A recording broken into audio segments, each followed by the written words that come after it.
আসসালামু আলাইকুম প্রিয় দর্শক, সকলকে স্বাগত জানাই শরণার্থী আপডেটের আজকের ভিডিওতে। যারা এই ভিডিওতে যুক্ত হয়েছেন বিভিন্ন দেশ থেকে, জানুয়ারি মাসের 6 তারিখ জানিয়ে দেব অনেকগুলো ইনফরমেশন এই ভিডিওর মাধ্যমে, যা প্রতিদিনই দিচ্ছি আমরা আপনাদেরকে।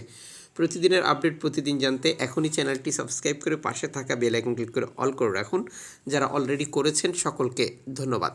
আপনার কাছে অভিবাসীদের কোনো ইনফরমেশন থাকলে তাও আপনি জানাবেন। আপনারা জানেন, যারা ঘর থেকে বেরিয়েছে মাসের পর মাস, বছরের পর বছর কেটে গেছে, তাদের তথ্যগুলো জানার খুবই দরকার। যারা প্রিয়জন হারায় তারাই জানে প্রিয়জন হারানোর ব্যথা কত। তুরস্কের উপকূল ব্যবহার করে গ্রিসের উপত্যকা বা দ্বীপগুলোতে যাওয়া অভিবাসীদের বিরুদ্ধে গ্রিস কর্তৃপক্ষের নির্মম নির্যাতনের একটি প্রতিবেদন প্রকাশ করেছে একটি এনজিও সংস্থা। এনজিও সংস্থাটির তথ্য মতে, নববর্ষ উৎসবের জন্য প্রস্তুতি নিতে ব্যস্ত যখন তখন বিভিন্ন উপত্যকা বা দ্বীপ ব্যবহার করে অভিবাসীরা চেষ্টা চালাচ্ছিল ইউরোপের এ অঞ্চলে প্রবেশ করার জন্য।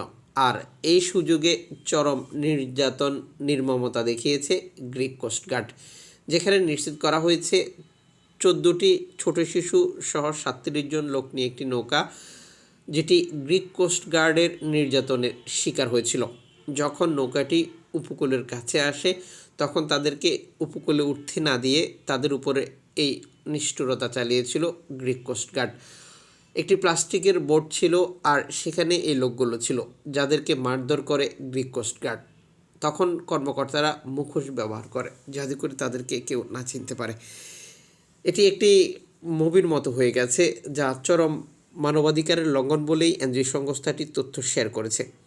কোস্টগার্ডরা লম্বা লাঠি দিয়ে মানুষের উপর এই নির্যাতন চালিয়েছে, এই নির্যাতনের শিকার ব্যক্তিরা যেটি বলে।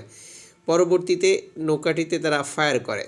কোস্টগার্ড প্লাস্টিকের নৌকাটিকে আঘাত করে মূলত ডুবিয়ে দেওয়ার চেষ্টা করেছিল বলে এই প্রতিবেদনে নিশ্চিত করা হয়। নৌকাটিকে জোর করে তুরস্ক উপকূলের দিকে ঠেলে দেয় তারা, যেখানে মানুষের মৃত্যু হয়েছিল। কতজন মৃত্যু হয়েছিল এখনও এটি নিশ্চিত করা হয়নি। এই প্রতিবেদনে জোর করে নৌকাটি ঠেলে দিয়েছিল এবং নির্যাতন করেছিল, এই ধরনের তথ্য দেওয়া হয়েছে। ইনশাল্লাহ পরবর্তী প্রতিবেদনে আমরা আপনাদেরকে বিস্তারিত জানাবো।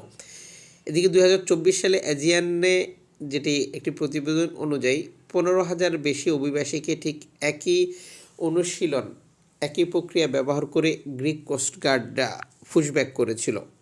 পুশব্যাক নিয়ে গ্রিক কোস্টগার্ড কর্তৃপক্ষের বিরুদ্ধে বহু অভিযোগ রয়েছে, এর মধ্যে আপনারা হয়তো অবগত রয়েছেন, যা লোকালি, ইন্টারন্যাশনালি প্রিন্ট এবং ইলেকট্রনিক্স মিডিয়ায় বারবার উঠে আসছে। যেখানে বাদ যায়নি CNN, BBC, আল জাজিরার মতো প্রতিষ্ঠানগুলো, যারাও গ্রিক কোস্টগার্ডের এ ধরনের কার্যক্রম নিয়ে বহল তথ্যচিত্র প্রতিবেদন প্রকাশ করেছে।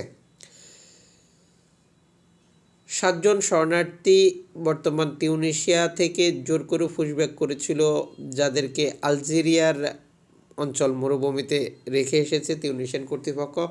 এ ধরনের একটি অভিযোগের তথ্য পেয়েছে অ্যালামফোন রেডিও টেকনোলজি। অ্যালামফোন রেডিও টেকনোলজি সর্বশেষ এক্স হ্যান্ডেলের দেওয়া বার্তায় নিশ্চিত করেছে, একটি গ্রুপ আমাদের সাথে যোগাযোগ করেছিল, যাদেরকে তিউনিসিয়ান কর্তৃপক্ষ জোর করে আলজেরিয়া বর্ডারের কাছে, যেটি সাহারা মরুভূমিতে রেখে আসে, যাদেরকে সেখান থেকে উদ্ধার করার জন্য অ্যালামফোন রেডিও টেকনোলজি একটি মানবিক বার্তা প্রচার করেছে। আপনারা জানেন যে গত বছরের শেষের দিক থেকেই তিউনিসিয়ান কর্তৃপক্ষ এই ধরনের আচরণগুলো করছে। যখন তিউনিসিয়ার বর্তমান স্বৈরাচারী সরকার কাউস সাঈদ অভিবাসীদেরকে তিউনিসিয়ার জন্য বিপজ্জনক হিসেবে মন্তব্য করে, এরপর থেকেই অভিবাসীদের ঘরবাড়ি ভাঙচুর, অভিবাসীদেরকে উচ্ছেদ করা সহ নানা ধরনের কার্যক্রম, যা বারবার প্রিন্ট এবং ইলেকট্রনিক্স মিডিয়ায় উঠে আসছে। যে তিনি জাতিসংঘ, ইউনিসেফ, IOM, অ্যামনেস্টি ইন্টারন্যাশনাল সহ বিভিন্ন এনজিও সংস্থা, মানবাধিকার সংগঠন প্রতিবাদ অব্যাহত রেখেছে। তারপরেও কাউস সাঈদের এই আচরণের কোনো পরিবর্তন আসেনি। মূলত পরিবর্তন না আসার কারণ হচ্ছে সংস্থাগুলো তাদের মতো করে বক্তব্য, মন্তব্য, প্রতিবাদ করছে, অথচ ইউরোপীয় ইউনিয়ন সরাসরি তাকে টাকা দিচ্ছে এ ধরনের কার্যক্রম পরিচালনা করার জন্য, যেখানে পৃথকভাবে ইতালিও টাকা দিচ্ছে।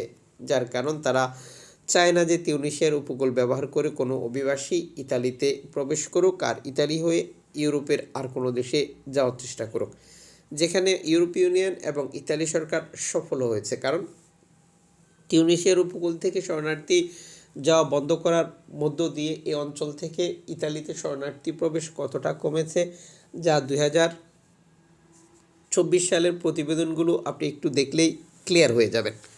চলতি বছরও একই ধারাবাহিকতা অব্যাহত থাকবে বলেই অনেকে মনে করছে। এদিকে তুরস্ক থেকে গ্রিসে আসার পর একটি দল বিপদে পড়ার তথ্য প্রকাশ করেছে অ্যালার্ম ফোন রেডিও টেকনোলজি। সর্বশেষ এক্স হ্যান্ডেলে দেওয়া এক বার্তায় নিশ্চিত করেছে 31 জন শরণার্থী নিয়ে এই নৌকাটি বিপদে পড়েছে, যাদেরকে উদ্ধার করার জন্য একটি বার্তা প্রচার করেছে অ্যালার্ম ফোন। কোন দেশের লোকজন তা এই প্রতিবেদনে তারা জানায়নি। 2024 সালে ভূমধ্যসাগর ব্যবহার করে ইতালি যাওয়ার পথে কমপক্ষে 2200 জন শরণার্থীর মৃত্যু বা নিখোঁজের তথ্য প্রকাশ করেছে ইউনিসেফের এই তথ্যর সাথে যুক্ত করে বেশ কিছু প্রতিবেদনও যুক্ত করা হয়েছে, যেখানে শতাধিক শিশু কিশোর ছিল বলেও এই প্রতিবেদনে যুক্ত করে। 2024 সালে এক বিপজ্জনক পথ হিসেবে আবির্ভূত হয়েছে ভূমধ্যসাগর, যখন এনজিও সংস্থাগুলো সঠিকভাবে কাজ করতে পারেনি বা তাদের কার্যক্রম সীমিত করার সকল চেষ্টায় অব্যাহত রেখেছিল বর্তমান ইতালির নীতি নির্ধারকরা, যেটি এখনও অব্যাহত রয়েছে। আর এ সকল পরিস্থিতিতে এটা ক্লিয়ার হয়ে গেছে যে এই অঞ্চলটিতে এনজিও সংস্থা বা উদ্ধারকারী সংস্থা না থাকলে প্রতিনিয়তই শরণার্থী মৃত্যু বৃদ্ধি পাবে, ঠিক যেমনটি বেড়ে গিয়েছিল 2024 সালে। আপনারা এরই মধ্যে সেই প্রতিবেদনটিও দেখেছেন, আমরা গতকালের ভিডিওতে যেটি দেখিয়েছি। ভূমধ্যসাগর 2025 সালের প্রথমেই কয়েকটি নৌকাডুবি এবং রেকর্ড সংখ্যক শরণার্থীর মৃত্যু। এ সকল নৌকাডুবিতে রেকর্ড সংখ্যক বাংলাদেশির মৃত্যু হয়েছে বলেও বিভিন্ন তথ্য থেকে জানতে পারা যায়, যদিও এর পরিসংখ্যান ক্লিয়ার না, যার কারণ লিবিয়া থেকে ছেড়ে আসা গেমগুলোতে বাংলাদেশিরা থাকে, যেটি ধারাবাহিক একটি প্রক্রিয়া।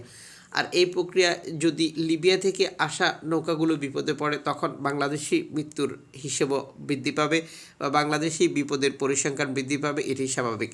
ঠিক যেমন 2024 সালে 14,000+ বাংলাদেশি অবৈধভাবে লিবিয়া থেকে ইতালিতে প্রবেশ করেছে। যারা প্রবেশ করেছে তাদের পরিসংখ্যান রয়েছে, কিন্তু যাদের নৌকাডুবিতে মৃত্যু হয়েছে অথবা নিখোঁজ রয়েছে সেটির পরিসংখ্যান কারোর কাছে নেই, কারণ এনজিও সংস্থাগুলো যে তথ্য ইনফরমেশন প্রচার করে সেটি আমরা আপনাদেরকে দিতে পারি। এটির সঠিক কোনো ইনফরমেশন কারোর কাছ থেকেই সংগ্রহ করা সম্ভব নয়, কারণ যেহেতু এই প্রক্রিয়াগুলো সম্পূর্ণ অবৈধ প্রক্রিয়ার মাধ্যমে সম্পন্ন করে থাকে বিভিন্ন মাফিয়া বা দালালরা, যা ধারাবাহিকভাবে অব্যাহত রয়েছে। তবে চলতি বছরেও যে লিবিয়া থেকে ইতালি যাওয়া কঠিন বা কঠোর হবে তার একটি ইঙ্গিত হচ্ছে 2025 সালের প্রথমেই বেশ কয়েকটি নৌকাডুবি এবং রেকর্ড সংখ্যক শরণার্থীর মৃত্যু। এদিকে স্প্যানিশ কর্তৃপক্ষ সার্ভেন্তো ম্যারিতিমো তাদের উপকূলে রেকর্ড সংখ্যক শরণার্থী আসার নতুন তথ্য প্রকাশ করেছে, যা ধারাবাহিকভাবে অন্য সময়ের মতো অব্যাহত রয়েছে। এদিকে তিউনিসিয়া, লিবিয়া প্রায় সবগুলো উপকূলে বর্তমানে খারাপ খবর। এর মধ্যে নতুন করে যুক্ত হয়েছে একটি পরিবার, যেটা নাইজেরিয়া থেকে স্পেনে যাওয়ার চেষ্টা করেছিল। শুধুমাত্র তাদের পরিবারের বাবা বেঁচে আছে, আর 5 জনের নৌকাডুবিতে মৃত্যু হয়েছিল, যা এরই মধ্যে প্রিন্ট এবং ইলেকট্রনিক্স মিডিয়ায় ভাইরাল হয়েছে। দর্শক যুক্ত থাকুন আগামীকালের নতুন ভিডিও দেখার জন্য। সবাইকে সেই পর্যন্ত শুভকামনা।